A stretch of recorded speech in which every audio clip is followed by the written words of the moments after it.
Hey guys, Chris Costa with Costa Ludus in Ranger Point. Most of us are familiar with Rossi. This is the R92. It's chambered in 357, 44 Magnum, and 45 Long Colt.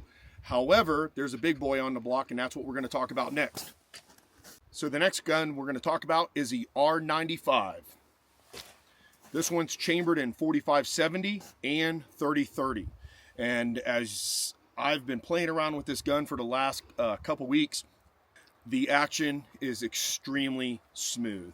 One of the things that I look for when it comes to these or this style of weapon is the inner components right here. So how smooth does this action actually work? And then not only that, but the feeding. So as we're loading rounds in the tube and then of course chambering them, are they getting snagged? And on some of the older style guns by other manufacturers, most often you had to send them out to get them worked on.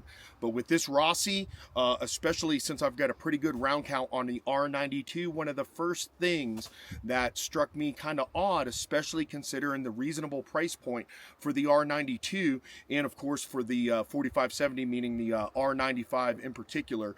And if of course 3030 is your taste, I've got another gun that I'll show you here in a second. The action.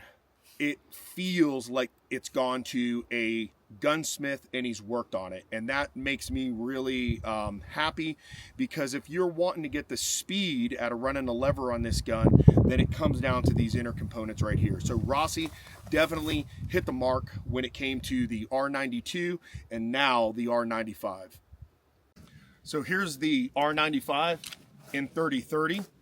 So for some of you guys, I know you guys are diehard fans, you're still trying to convert me to this this caliber. It's funny, it's like, guys, when we're dealing with the bigger style calibers, we're either on one fence or the other. You're either like diehard 4570, or you're like, you got a 3030 and run it.